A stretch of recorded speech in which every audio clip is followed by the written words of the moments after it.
Greetings once again from Richmond, Virginia, and welcome to this episode of Zooming into Focus, a podcast that explores and highlights the research and training developed by the Virginia Commonwealth University Rehabilitation Research and Training Center on Employment of Persons with Intellectual and Developmental Disabilities project. I am your host, Lucian Friel from VCU RRTC. On this episode, we will be talking with the principal investigator of Research Study 1, Dr. Ben Schwartzman. Ben is an assistant professor of research pediatrics in the Keck School of Medicine at the University of Southern California and with the USC University Center for Excellence in Developmental Disabilities at Children's Hospital Los Angeles. He received his PhD from the UCLA Graduate School of Education. His research focuses on supporting individuals with intellectual and developmental disabilities in their transition from adolescence to adulthood, with a specific emphasis on inventions to connect adults with IDD to paid employment. Dr. Schwartzman started at USC CHLA in March of 2025, but previously worked at Vanderbilt University in the Department of Special Education from 2019 to 2025. On a variety of projects related to transition to employment for youth and adults with IDD and their families. In Research Study 1, his team is developing a combined parent and peer mentorship program to help adults with IDD connect to employment, and he's here to talk about it. Welcome to the podcast, Ben. Yeah, thanks for having me. How's everything out in California? It's good. Can't complain. But weather's a little different than Nashville, so getting used to not having to check the weather report so often. It's pretty same every day. Right. Thank you for starting your day with us and joining us early. Can you tell us about your study? Yeah. So this study is based on our study from the previous RRTC, where it was a parent mentorship project where we matched parents of employed adults with IDD to parents of unemployed adults with IDD. So originally, our goal was to create a parent intervention, and then through our work in that project, we realized a lot of what we were doing through parent mentorship would be great to include peer mentorship in that with people with IDD and using their own lived experience to be mentors for adults that are looking for jobs. So working directly with the adults with IDD. And so our idea was, because the parent mentorship was so helpful, we wanted to combine parent and peer mentorship into one intervention. So we're rolling that out in this next round of the RRTC. That's excellent. I noticed in the title of the study, it says Intervention Efficacy Scale Up. Can you describe what that is for those of us not in the sort of research field?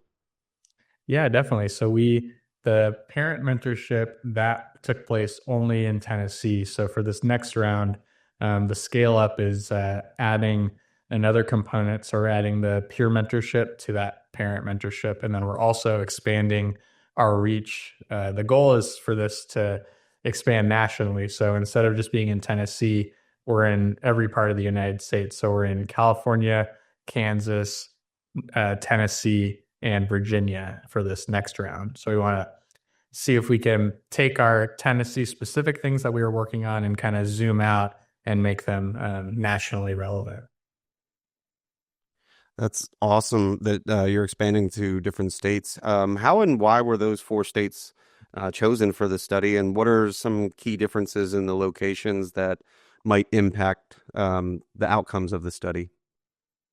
Yeah, good question. I think really it was through existing partnerships and knowing folks at different universities that are doing great work in this area. So connecting with Dr. Carrie Sjogren at Kansas University and their work in self-determination and working with people with lived experience and using that experience to really inform what we wanted to do with our peer mentorship. So that made Kansas an obvious partner in this. And then Vanderbilt is where I came from, and we still have study team members that are at Vanderbilt University. So, and then my new university, so moving to University of Southern California, Children's Hospital, Los Angeles. So that's what led us to running this in California. And then Virginia, obviously with the connection to VCU. So our goal in doing that is a lot of times, especially in employment, everything is very state specific. So there's different services in different states. I mean, there's similar services, but they're called different things. And so I think our idea was if we can look at each of these different states and how people connect to employment and the services that are available in each state, if we're able to do that in kind of these different settings, then we can make something that might be able to work for any state. And so that's our goal. And then the other piece too is we wanted to increase the diversity of our participants that are on the project. In Tennessee, the majority of folks that participated were white, and we're just trying to look at more different cultural backgrounds for including them in the study as well, just to make sure that what we're doing is relevant to all people across the United States. You worked on the previous RRTC IDD grant. Did you gain any information during that study that'll help guide you on that? Yeah, definitely. We learned a lot from that first round. So each iteration of this, we've changed and tweaked a few things and learned a lot. So the way that study worked, so we did focus groups in year one where we met with, I think it was around 60. Yeah, I think it was 60 parents of adults with IDD who had work experience before. So those parents gave us a lot of important information about like what would be helpful in the mentorships, what sorts of information would parents need in connecting to employment, like what supports and services do they wish that they had for their son or daughter. And that helped us create what we called a roadmap to employment, which is this step-by-step employment guide that we created for families. It's about 40 pages long, and we learned that a lot of parents found it helpful, but not everybody looked at it, and maybe it was a little too daunting and too long. And so we're taking what we learned from that to this next project, and we're going to really pare it down into the most helpful information and try to keep it a little more digestible. And also something we learned from the previous project was initially we kind of just said, here's the roadmap to employment and go mentor. And so that didn't always happen. Parents kind of needed some guidance into like what to talk about in their mentorship sessions. And then we also learned from just handing them the roadmap that maybe it would be helpful to have some guided sessions from our team on employment and what's in the roadmap. So that led us to creating what we called a short course to employment. And so that was 4 sessions over Zoom before parents got matched with a mentor. So it was just parents of job seekers. And so we just kind of did some of the basics, like an intro to employment, like intro to best practices and disability employment.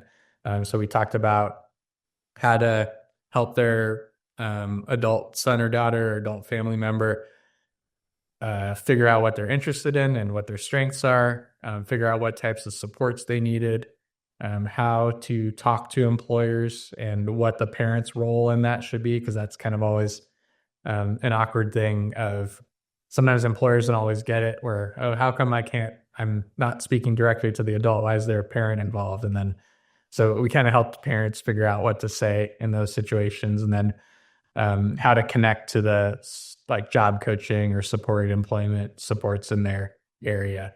So that short course, the idea was to kind of set parents up with some knowledge to start off, but then also give them things to talk about with their mentor once we paired them. And so each of those pieces we learned, and we're going to transfer that to this next project where we're going to apply that to the peer mentorships. And so right now, in the next week or two, we're going to conduct some focus groups with self-advocates and with parents again, just to ask them what sorts of things should we put in this new roadmap to employment, What sorts of help or guidance should we give to peer mentors and parent mentors, and what to talk about in these mentorship sessions? We kind of have an idea of making it a little more structured. Before, like I said, we kind of just said, okay, go mentor. This time we're going to say, okay, maybe session 1, talk about this. Session 2, talk about this. And so, yeah, each time we do this, we're definitely learning a lot. And we're following the same steps of this next round. So the first round we did focus groups, then we did a small pilot, and then we did a randomized control trial. And so we're going to do the same thing in this next round. We're doing focus groups pretty soon, and then next year we're going to do a small peer and parent mentorship pilot in Tennessee and see how that goes, and then take what we learned from that to expand to these other states. Are you enjoying this podcast? Do you want to learn more about the project? Head over to idd.vcurrtc.org to learn more about the 5 studies of the project and get access to all the latest resources such as webcasts, journal articles, infographics, research highlights, and more. And how are that's great that everything's building off of what you've studied in the past.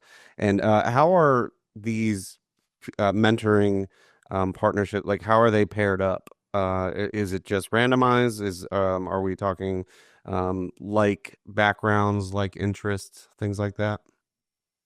Yeah, so what we learned from the first round, so we pair people first by location. Like I mentioned, so I mentioned some of the differences in states, some of the things in the names for services and things like that. But there's also differences, at least in Tennessee, there were differences from region to region in what types of services were available or what they called certain things. Like every accessible transportation agency has a different name in each county. So that's just one example of things that are different from region to region. So in the original project, we paired people by East Tennessee, Middle Tennessee, or West Tennessee. That was kind of the first characteristic of the mentorship matches. And then from there, it was usually maybe similar disability labels or diagnoses. So if it was a parent of an adult with autism paired with another parent of adult with autism, or Down syndrome and Down syndrome. But what we also learned from that is asking the job seeker and their parent about what they would like in a mentor. So we learned that from the previous focus groups about, different people have different things that they're looking for. Maybe it's somebody who has a job in the same area that they want to find a job in, and that's maybe more important than the disability label. So we're just going to try to ask each person and see how best maybe they can. Our idea is maybe to have them rank things in order, like what would be the most important to you? Is it the type of job that they have? Is it similar demographics or living in the same area? So we're going to kind of have them choose based on that. And then we'll have this menu of mentors that they can pick from, or we'll give them little blurbs about each mentor. And then we're not just going to assign. So once somebody picks a mentor, we don't just tell the mentor, okay, here's the person you're going to be mentoring. We want to make sure that that's a good fit for the mentor as well. So then we'll go back to the mentor, make sure that that's a match. And once they say yes, then we'll introduce them to one another. That's awesome. That sounds super exciting to kind of see the results of this study. What is the importance of this study for individuals with IDD and their families? I think what we set out to do with this study is that a lot of times what we hear is after somebody graduates high school, the goal is, oh yeah, just connect to this disability agency in your area and they'll provide job coaching. And then what we were hearing from families was, okay, we reached out to them, we haven't heard back. It's been a year. I've been contacting them for months, or I'm on a really long wait list to get services. And then meanwhile, that person is just kind of sitting at home waiting for that job coach service. So the idea for this project came up of what are some of the natural supports that already exist out there, which is other parents. And then for this next study is other self-advocates or adults with IDD in the community that are already working. So what are some of those natural supports that exist in the community that we could lean on, that maybe just getting some advice from somebody is the key, or some other maybe personal connection through that person's social network, or adding someone to their circle of support that maybe knows somebody who's hiring, who is familiar with their family member, or has some other kind of insider knowledge about the community. So I think our original idea was that, so there's this person-centered versus system-centered approach, where when you take a system-centered approach, someone is transitioning from high school special education to job coaching. But that's not person-centered. That's just talking about supports and services that are out there. So if the person has a goal of getting a job, the person-centered transition would be, what are the supports available in the community that could support them in reaching that goal of getting a job? And so I think the idea for this project was, what are some people or other existing resources we could connect them with, instead of saying you need to connect to this service system, if that makes sense. Yeah, that makes perfect sense.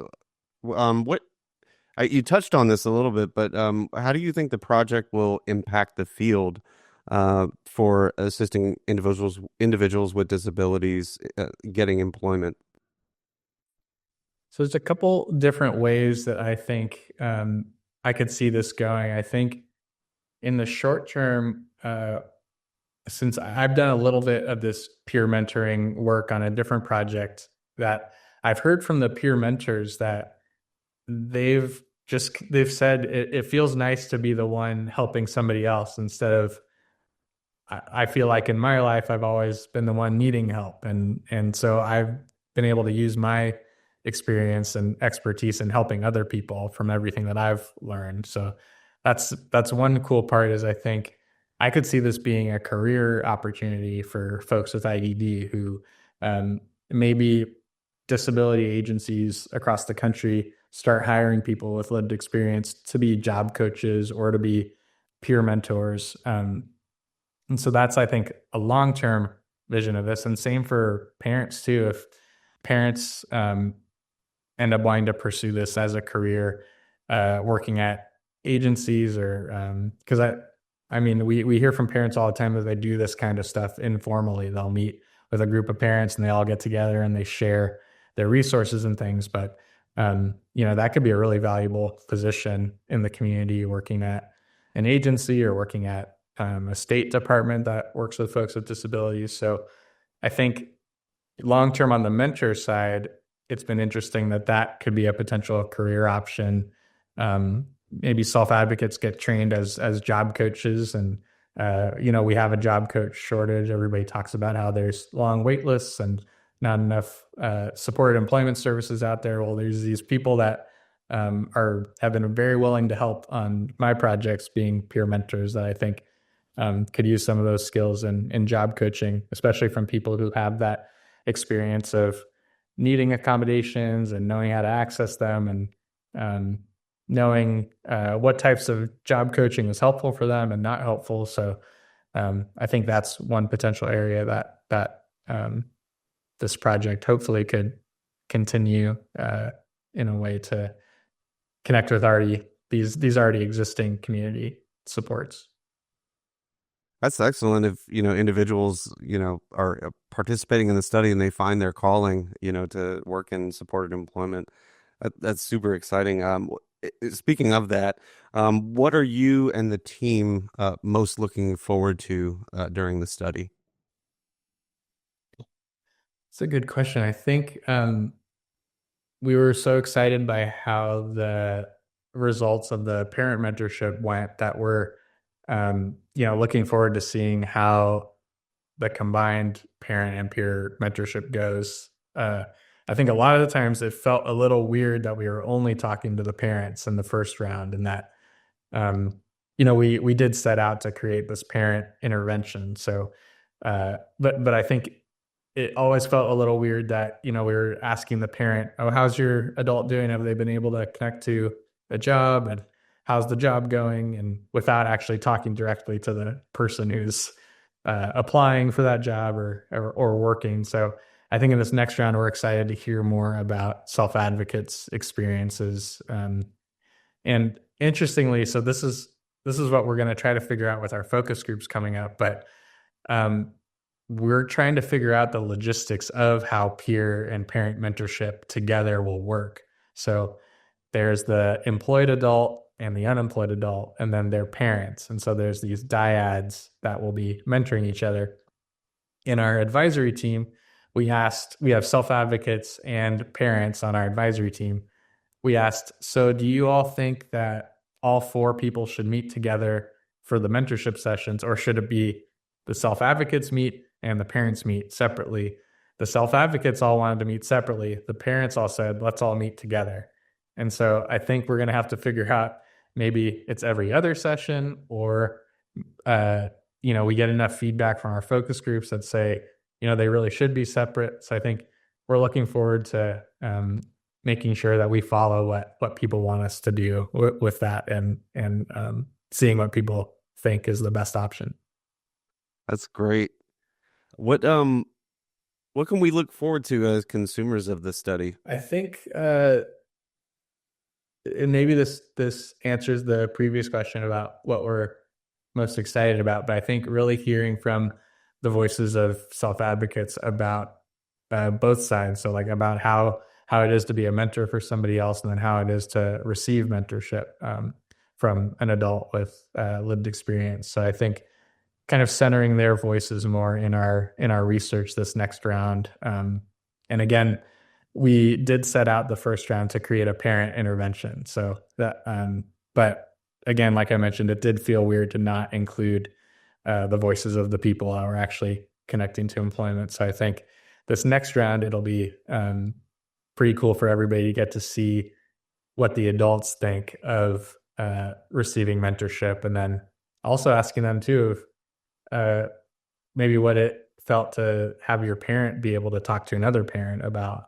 this whole process too. So I think, really probably the part that we're most looking forward to, and that consumers or readers of our studies can look forward to also, is just how these peer mentorships will work. And hopefully we get some positive feedback on that. That's awesome. Looking forward to learning more about what's going on. And if you're up for it, and circle back with us in a few episodes and update us on everything that's happening with the study. And I want to thank you for taking the time to come on to the podcast with me and tell us all about what's going on with this really exciting peer mentoring study. Yeah, thanks so much. Happy to stop by and chat anytime. All right. We'll see you next time, Ben. All right. Thanks so much. And thank you all for joining us today. The contents of this podcast were developed under a grant from the National Institute on Disability, Independent Living, and Rehabilitation Research. NIDLR grant number 90RTE M0013.